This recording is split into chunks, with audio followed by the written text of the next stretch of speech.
Hey, what's going on, LinkedIn and everyone else on Facebook? I'm super excited today for our live show today with AltCap. I got Devin Gordon here, and then I have Chris Goode with Ruby Jeans. So some of you guys might have checked out the Juicery. Awesome stuff there. So today we want to talk about why perspective matters. So Chris Goode is a local business owner here in Kansas City. And we want to talk about like everything going on, right? There's so much noise right now in the world, period, right? We have COVID-19, we have Black Lives Matter, so much going on. And I want to hear just from a local business owner. And as you can see, all three of us here are minorities. And let's talk about some of the issues today. And what are the challenges being a small business owner during this time? I want to hear, why don't you introduce yourself, Chris? Hello, everybody. My name is Chris Goode. I'm the founder of Ruby Jeans Juicery. Very grateful to share this space with you guys today. That's my introduction. Want me to talk more about what I feel like? Yeah, sure. For me, I think it supersedes being a small business owner. The feelings of today, it's like this really, really strong visceral feeling that I have right now it's really hard to articulate. But I think it's more of just a somber, very, very sad reality that we find ourselves in. And it's been our reality for some time, but I think that things are coming to a head, and before things get better, they really, really get dark and get worse. And I think we're experiencing that as we speak. I don't even think I can call what I've seen with my eyes as an injustice. I mean, we're in a climate in this country where, because of technology and the ever-present cell phone, what's been hidden for so long is now in the light, and that's murder.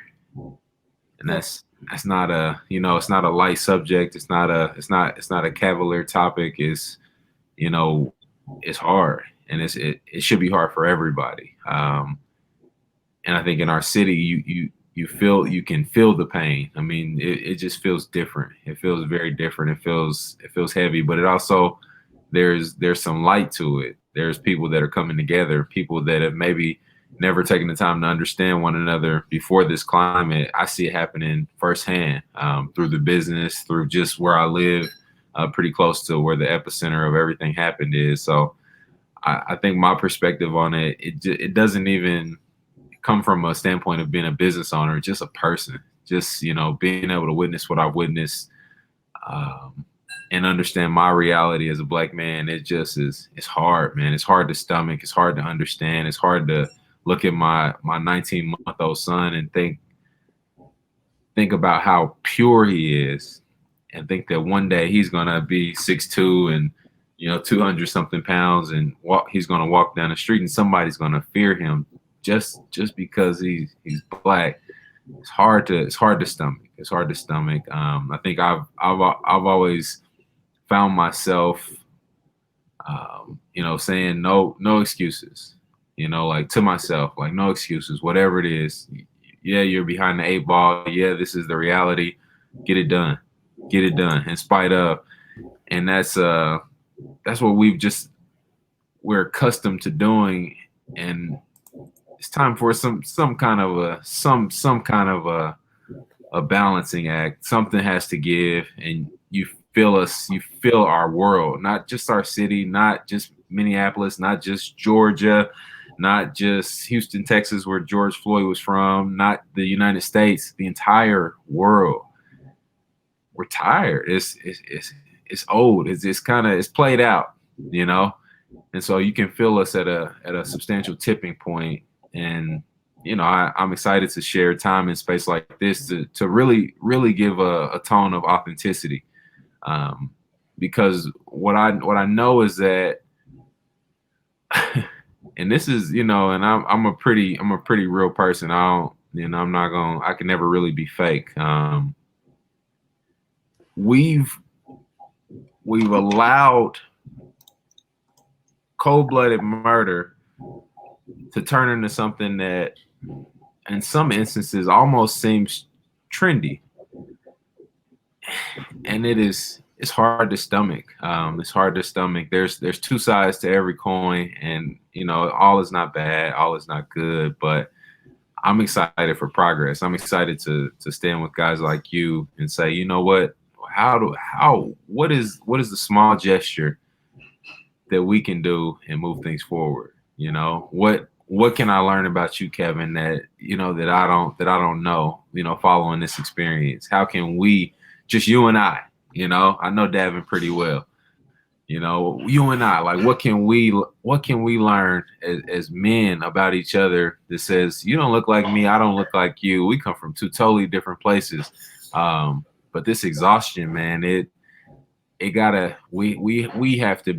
literally have to be intentional about our words. If you see somebody at a stoplight and you're walking, stop, like, hey, what's up, like, how you doing? I think it's time, man.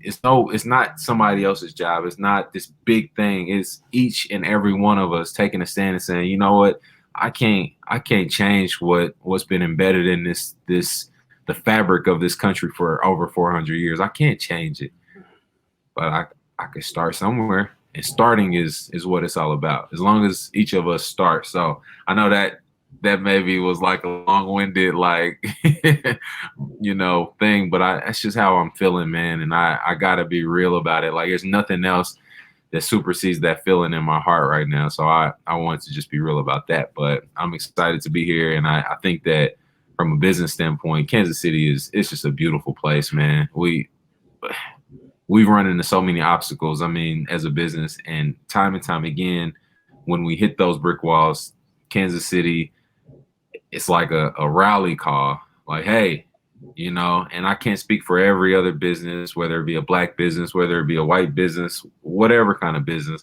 All I can speak for is our experience. And when we've run into challenges, and we have time and time again, we'll hit 5 years in business next month. Kansas City said, hey, no, not Ruby Jeans. We got your back. So I'm grateful for it and indebted to the city forever. Yeah, I think when we talked about, this subject here, I think it's so true. We have to look at it. I think it's a lot of times it starts in our homes, right? Because, I'm a minority myself. I was an immigrant, came out here, watched my dad and mother, just make a small living, to put us through college and different things. And I definitely experienced, racism. It's out there. If you don't look the same as the majority, the reality is it's there, and my wife is Caucasian. We talk about this a lot because, of course, she didn't feel it until we got married, and we've been married for 10 years, and she starts seeing, oh, it definitely exists. There's people that'll talk to her, but if I went and talked to them, it's a little different. The outcome, and even dealing with business and different things. And, there is a different standard there, and a lot of people don't want to talk about it, right? And it's like you said, Chris, it takes us, talking to each other and understanding the differences in culture, no matter if you're Hispanic, Asian, Black, European, is understanding, hey, just because we look different, the color don't matter. Get to know my character and who I am, right, as a person, before you develop this set mindset of, oh, therefore this is what they're going to do, or, ooh, I need to be afraid, right? And we talk about it because I have two mixed kids. I have two mixed boys that go to school. And it's funny because they're already experiencing it, because I have one son that just happened to got my traits. So he looks a little more Asian. And my other one looks a little more Caucasian, And we as parents, we feel it. Why is he upset at school? And a lot of Caucasian families, they don't have to have those conversations. And at first I was like, okay, you don't like school for this reason. Oh, why? And then I start learning. If you're going to be made fun of, or you're going to be looked at strange, you're not going to like school, And that is something that is so real. And because of the situation today, I think it just shines light on it, right? It's a conversation no one's talked about, especially like on a platform like this. LinkedIn's professional is something we don't talk about. We don't talk about the injustice that's happening, but it's real, especially in the business world. We can't say it's not there, and we can't say, hey, I'm just going to close my eyes and not talk about it. We can connect with all these people on LinkedIn, the who's and the influencers, but the reality is, are you taking the time to get to know each other? And that is so true. Just because a business owner looks different, right off the bat, we might not be open to having that conversation, right? And I know you, as a Black man, and you have a business, I'm sure you have your challenges. And I love to hear that. Tell us a little more. What are some of the hoops you've seen that you have to jump through that might be a little different?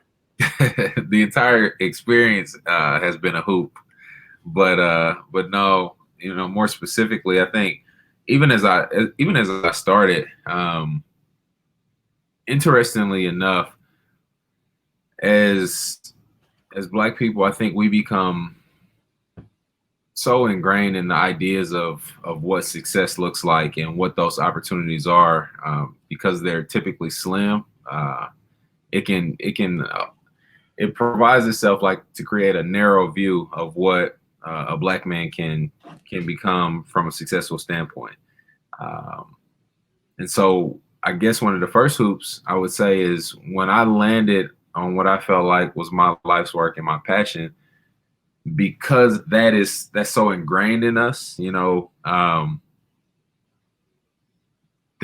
if your options are this, or this, when I presented my option to friends and family, I think they naturally thought I was nuts, because a Black dude selling juice in Kansas City it's never happened, ever. So it seemed like to them something that would not work, something that they didn't understand it. And so that was honestly the first hoop, was getting past needing the approval of the people that I love the most. That was my first hoop. And then obviously once I got past that and said, you know what, I'm doing this regardless, and God gave me this vision, this passion, the hoops became even more plentiful. Finding the first location, walking into a property owner, a developer's, strip or whatever, and saying, hey, I have this idea. I believe in it. I think it'll work because of this, this, and this. I'm underfunded. I don't have a bank with me. All I have is my passion. Can we do a lease together? The answer is going to be no. And so it was no several times, over and over and over and over. And I could literally feel the doubt. And rightfully so. If you own a commercial property, your goal is to obtain a very safe risk for yourself and your family. And so I get it from that perspective, but the barriers to entrance for Black people are just typically much, much higher, much greater. The ability to obtain financing on the front end, very, very difficult. So I said, you know what? I'm just going to keep hitting the pavement and the right location will come about. And that happened. And I bootstrapped it. And I think people will take the word bootstrap as this, like, you know, trendy word that you just often hear in the startup world. No, bootstrapping is something, I couldn't even call it a hoop. It's basically saying, I'm going to put everything that I've worked for over the last however many years of my life, my financial security. And for me, it was the 401k, my personal credit, sacrifice, really leveraging anything that I had, every single dollar, in order to get the doors open. And I think that, like, the understanding of what I was getting into was pretty low. And I just had to go off of pure passion. So once I got past all those different barriers, the only barrier after that has been really myself.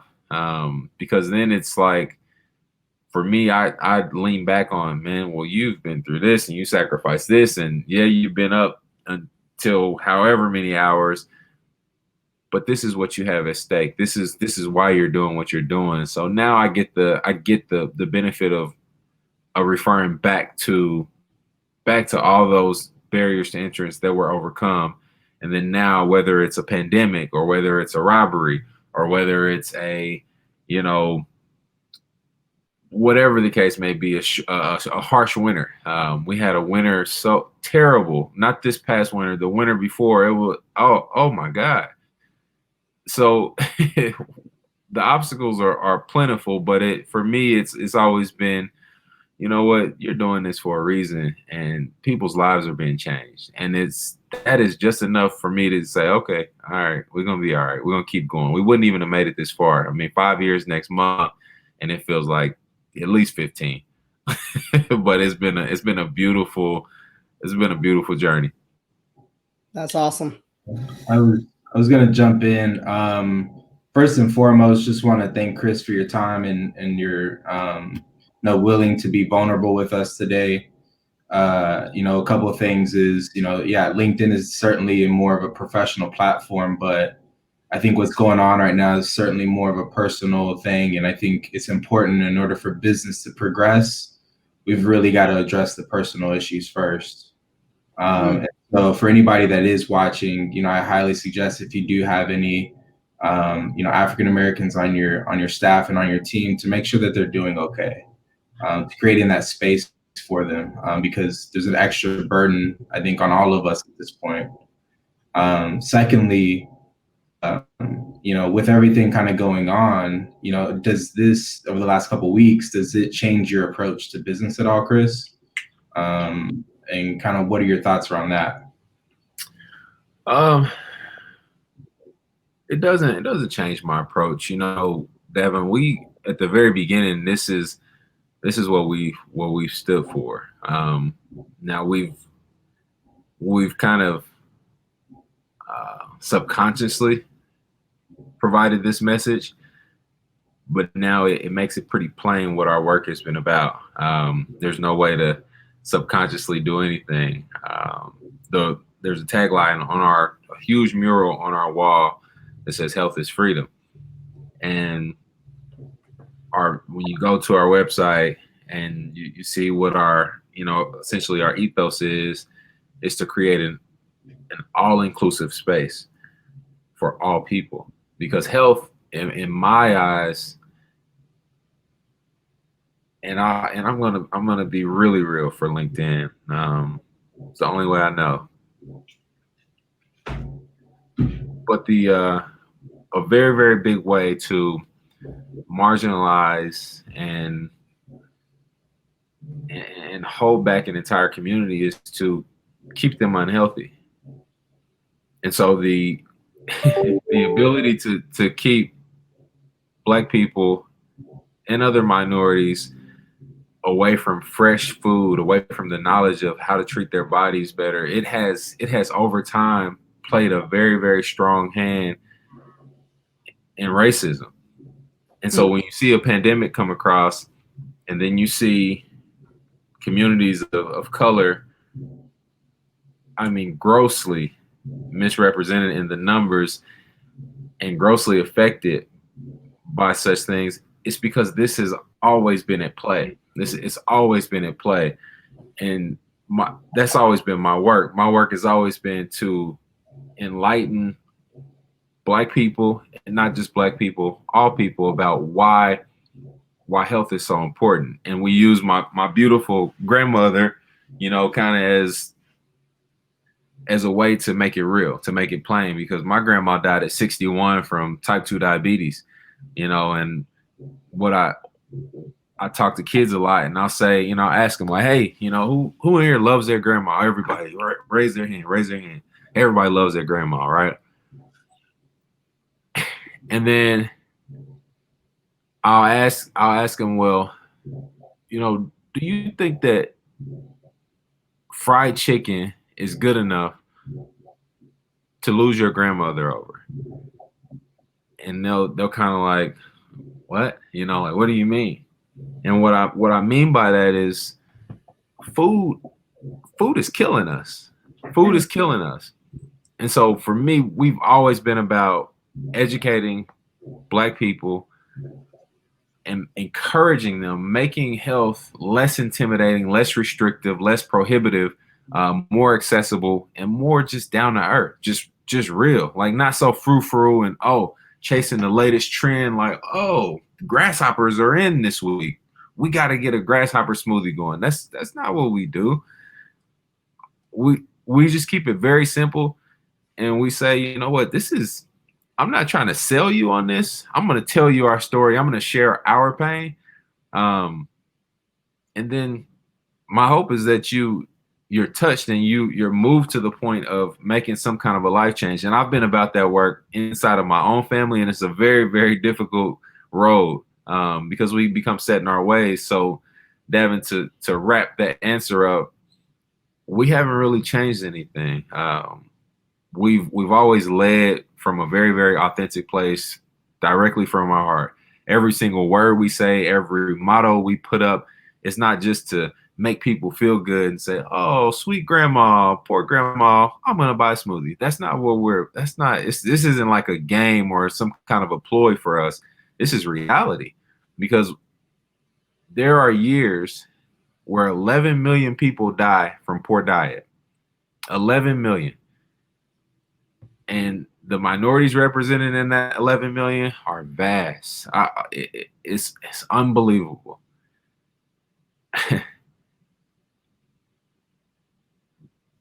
Fried chicken, in my opinion, is worse than guns. And it's like we don't talk about it. And so I found a way to make that conversation a little more palatable, a little more stomach friendly. And we just want people to gather. The beauty of what we've been able to do in Kansas City is that we exist at 30th and Truce. And when you go in there, Devin, you've been in plenty of times, and you can you can attest to this. You're gonna walk in and you're gonna see Black people, you're gonna see white people, you're gonna see Asian people, Hispanic people, Muslim people, you're gonna see gay people, you're gonna see filthy rich people. I'm talking billionaires have been in our doors. And then you're gonna see people that somebody said, hey, come on in, I got you. Grab this smoothie. Or somebody comes in and is like, well, I heard you got juice. What? You got Hawaiian Punch? What kind of juice you got? It's like such a mixed bag, and I believe that is true because from the very beginning, we have been the same through the pandemic, through the winters, through the 3 robberies, through the labor shortages, through whatever obstacle you want to even mention. We've been the same. And however long God says Ruby Jean's Juicery will be a business in Kansas City, we will be the same. And when authenticity exists, there is nothing that really can come and say, oh, let's pivot and do it this way. I mean, yes, we'll change our offerings. We introduce half gallons of juice and gallons of juice in light of the pandemic and wanting to allow people to get the nourishment they need for their body, but not have to come in constantly. So we did introduce things like that on a technical level, but at the core of it, our practices have always been the same. Thank you, Ruben. Yeah, no, I really appreciate that. And, I got your back on everything you're saying and totally agree. As far as kind of the future for Ruby Jean, I know we've talked about some things in the past, but kind of with everything going on and kind of how things have been lately, like what is your hope that comes of all of this, not just for Ruby Jean, but just kind of in general? And then I think a little bit more specifically around business and supporting Black businesses, kind of what do you hope to see out of all of this? I think we've got a lot of viewers that could use some ideas or ways to start to contribute and to be a part of the change. And sometimes folks just don't know how to go about that or what that can look like in their life. So I think it's happening. Beautiful business, Monarch Coffee over on Broadway.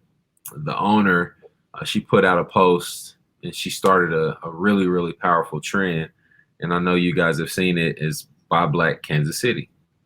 And I'll be honest with you, like, to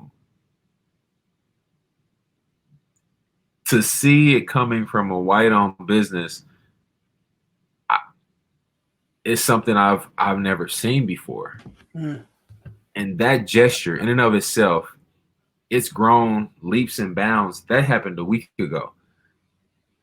What's today? Friday? The Thursday before, not yesterday, but the Thursday before, we had it was rainy and we're already in, pandemic environment. So it's a very, very slow day. From Thursday to Thursday, because of the initiative that she just in her heart, unappealed to, organically initiated, our sales from Thursday to Thursday grew 400%. And so this is what I know.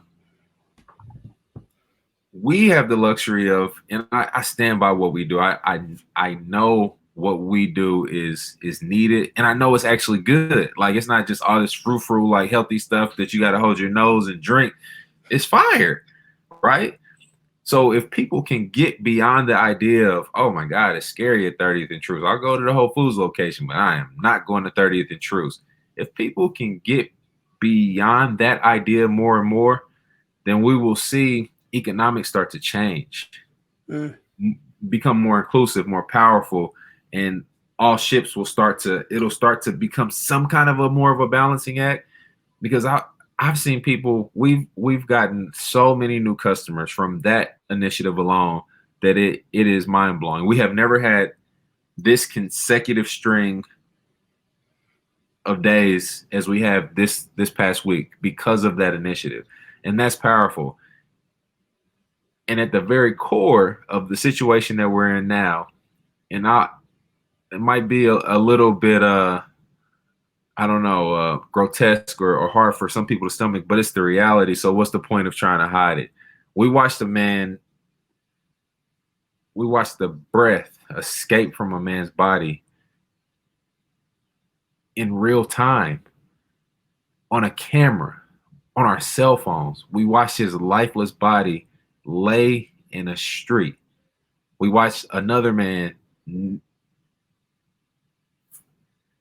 the most cavalier fashion apply pressure to his neck until he lost every portion of his life. We watched it. And then the next day, the stock market rose. That's the America that we live in. What changes things in this country are dollars. Make no mistake about it. The stock market has been on a continual uptick ever since we watched George Floyd's body lay lifeless in that Minneapolis street. And so the initiative by Monarch Coffee, what they started is powerful. Because Black people are exhausted, man. Exhausted. Like, I sit on boards. I'm active in my community. I'm active in my church. And I can walk outside. I live right off of the plaza here. I can walk outside and I guarantee you somebody will be afraid of me. I'm like 225. I'm tatted up, like like I sometimes I purposely wear my glasses depending on where I'm going, because I've learned how to navigate and decrease fear in people's heart in order for me to keep pushing forward. And so economics and racism will run hand in hand. And that is what matters. Yes, it matters that we get to know our neighbors and we learn who they are as people. But we have to create opportunity, real opportunity, the ability for, and I'm not just saying that if you don't have a really solid business model and you're Black, that you should just be given a gift. No, I'm not saying that. But there are very, very hardworking, talented Black people that have struggled for centuries simply because of the hue of their skin. And that shit is old. It's so whack. Like it's like, what? Like what? And it won't be resolved in any of our lifetimes. It won't, man. You can't just say, oh, something that was heinously created over 400 years ago, we're going to snap our fingers and fix it. Right now, everybody's paying attention. Everybody's paying attention. The ratings, the sensationalism, everything is strong around this. There are you will find people that will, even from a fake point of view, will jump into this conversation because it's valuable right now.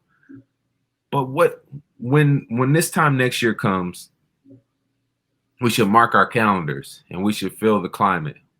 We should see if we remember watching his lifeless body lay in that street, and if we remember this visceral, this pain, this anger, this exhaustion. So I'm so concerned with just the authenticity and the narrative of this being really, really, really carefully approached at every single angle. Every time somebody speaks about it, it should be out of pure respect and humility, and we just got to start, man. We got to start, and we got to call it out, and we can't protect our trajectory, we can't protect our comfort. It's not cool. It's not cool. I don't want my son to have to go outside and learn how to open his facial expression and present well to make people feel okay. I don't want him to have to do that. I want him to be in the mood he's in, be in his own world, and not feel like he has to always be on a 180, like, oh, who's looking at me? Where am I at? How am I? Just chill. So I don't know if that answers the question, Davin, man, but I'm tired, man. I'm hurting, and I'm grateful in the midst of it all. I'm very, very grateful because I have an opportunity. And honestly, at this point, it's a duty. I've been fortunate enough to be pulled on for a lot of different things in this community, from a Black perspective and from a white perspective. And there's few people that get to cross those boundaries as fluidly as I have. And I take it as a responsibility to shed light to both sides from just whatever parameters my small voice can reach. So, man, I feel this more deeply than I've ever felt it. And I think it's because I live on a street where a guy was murdered. I live on a street where a car was set on fire. I live on a street where I have 1 second, I'll be back. While he's doing that, I can totally relate to the sentiment that being able to fluidly across all communities, frankly, being biracial. I walked outside and just was walking and kicked this, like, oh, what was that? And I looked down, I'm like, what? That's a tear gas canister. So I'm from the east side of Kansas City originally, and I've never experienced this, man. Like, I've never experienced this. This is a used tear gas canister. And my son is sleeping in the bed, and there are tear gas canisters flying through the street. So, man, I feel this in a way that I've never felt it before. I feel compelled, man. I'm hungry. I want to be some change agent towards something progressive, and I don't care if it's just changing the ideals of 3 people. Something. I want to do something. So that's what you hear in my voice, and that's how we'll carry forward. So the future of Ruby Jeans, man, it will be authentic, just as it always has been. But we will carry a message, and we will carry it much louder than we ever have before, because it's time to stop hiding from it. It's time to stop avoiding it. It's time to stop being afraid of it. It's time we got to face it head on, and we got to be authentic about it, no matter what sacrifices that comes with. So, yeah. Well, no, I appreciate that, and I know I've said this already, but not only me personally that I have your back, but AltCap always will have Chris Goode and Ruby Jeans back. That's what your story, or the stories that we have set out to really try to address and to be a part of the solution, to be a resource, to be a partner, more importantly, to walk side by side with business owners that have historically just been left out, or less than from the mainstream. And I think that for me personally is what energizes me, what pushes me every single day. And I know we've had a lot of conversations about this, but this work it's not easy, and it can be challenging sometimes, of having to bear all the weight of your customers and clients in your community, and continue to fight, and to continue to show up with a smile, and with treating everyone with respect. So I just had to get that off my heart. But I really appreciate you, Kevin. I know we're running pretty long, but man, it's such a great conversation. I hope. No, this is awesome. And I think it's so important to bring awareness to the community. I think, we're seeing stuff, right? And I like what Chris said. There's people who are hopping on the bandwagon, right? But we need to have the conversation. We need to put ourselves out there and start understanding other communities, people that are different. We need to start respecting, because, at the end of the day, this is reality, and there's a lot of homes that don't experience the same reality that someone that's of color experience. And it's really real. And we don't know how many families actually discuss it with their kids, but you should, because while this is happening, instead of protecting them, you should educate them, right? And I think that's the change factor. It starts in our homes. A lot of racial issues we have starts in our homes. And it's our responsibility as parents, the way we look at people. And I mean, I'm really passionate about this as well. I think it needs to be said, Yep. So it's okay if we go over. Yeah. I think one question I did want to ask, because I know you've talked a lot about your engagement within the community. And so, something that AltCap has been working with our sister organization, Community Capital Fund, is that intersection between being a small business owner, but also being a community member.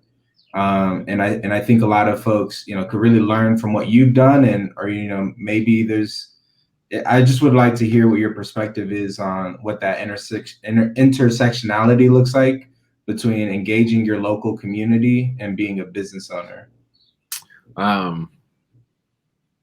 For me, it's one and the same, right? I am a product of this community, so it doesn't really feel like I'm doing something for this other section of the world. I'm just taking care of home. You know what I mean? This is home. This city has groomed me, has taught me, has I've seen it from a block off Prospect to a brand new home in Lee Summit, and I've seen this this wide scope of what the city looks like. And the only way I know it is to pay back the people that have put me in position. I can come up, give you all the passion in the world and tell you my grandmother's story and tell you how sweet she was and how 61 years old is just too young for anybody to die from food related illness. I can tell you everything about that. But if the people don't come, if you don't come and buy a smoothie, come and buy a brownie, or come and eat, or have a meeting at our place, that message falls flat. So it is the community that has allowed us to have a platform to share our message. So they're one and the same. There is no Ruby Jeans without the community, and it's my job to make this community better, not just for my son that's coming behind me, not for my family, for myself, for everybody. I want it to be a healthier city, because health is the way. It's the way. People, when they are healthier, they think more clearly. They're happier. Their serotonin levels shoot through the roof. And so it's my goal to get more of that on the east side of Kansas City. It's my goal to, now that we are the first ever Black-owned business in Whole Foods, first ever, I got to share that message. Because we're at 30th and Truce and also Brookside. So we have this really unique opportunity to do something that maybe no other business has. We have a juice bar on the east side of Kansas City. That has never happened in the history of Kansas City, Missouri, ever. And we have a juice bar in Whole Foods, and we're local. That has never happened in the history of Kansas City, Missouri, ever. Two very, very different statements. But if we can blend those two together, if we can get our Whole Foods clientele, which we've had a lot of them coming to our Truce location since we've been closed at Whole Foods, and when they walk in, you can tell it's like, at first there's, and not just them, I don't want to generalize just the Whole Foods population, but you know what I mean. Yeah. And I'm not scared to speak my mind, so or afraid to speak my mind. So it is what it is. But we've had customers that you can tell they were like, oh, I don't make it down this way often, but I was missing my kale, yeah. And so I came to get my kale, yeah. And damn, it's nice in here. Like, was all right. And so if we can get past some of those stereotypes, some of those misconceptions, and change the narrative, we will go a far way as a city. And so we gotta be willing to cross over into uncomfortable conversations, into uncomfortable neighborhoods, into uncomfortable events, we gotta get uncomfortable. The only way that we can sustain comfort for our children and their children is we become uncomfortable. It's our role. So let's get uncomfortable, man. Thank you for this time. And just, I appreciate this, not because we're all minorities, man, but because we got to have real conversations. And Kevin, you probably didn't know I was going to be, real like this, but it's what's needed, man. And so I applaud you for, you and AltCap, and Devin, you already know how I feel about you, man. You dope. You are a change agent for our city, and Kevin, I know you are as well, just because you guys are connected and you put this together. So thank you for allowing us the platform to even talk and just, share our pain, but share our gratitude as well. Yeah, we appreciate having you. And I'm all about being authentic. People who follow me on LinkedIn know I have no problem speaking my mind. And it's being genuine and authentic. That makes us better as people, even from a global perspective. It's not just racism in the US, right? Right. There's racism among our own people. It's everywhere, sure. Even in the Asian culture, we're racist among ourselves, and I never understood that, and it's everywhere. And it's time for people to speak up. And without conversations like this, it just remains hidden, Yeah. We just keep navigating around it. But time to wrap it up. Oh, sorry, my bad. Nah, go ahead, Devin. What'd you say? I was just gonna say we should wrap it up with the call to action, but it sounds like you already had your call to action. Let's get uncomfortable. Yep. Let's get comfortable being uncomfortable. Yeah. And have conversations. I think we just need to have authentic conversations. Real. No matter who raises an eyebrow, no matter who might not, sign a contract, we gotta do it. We gotta do it because that's the only way we'll find longevity. Yep. Yeah.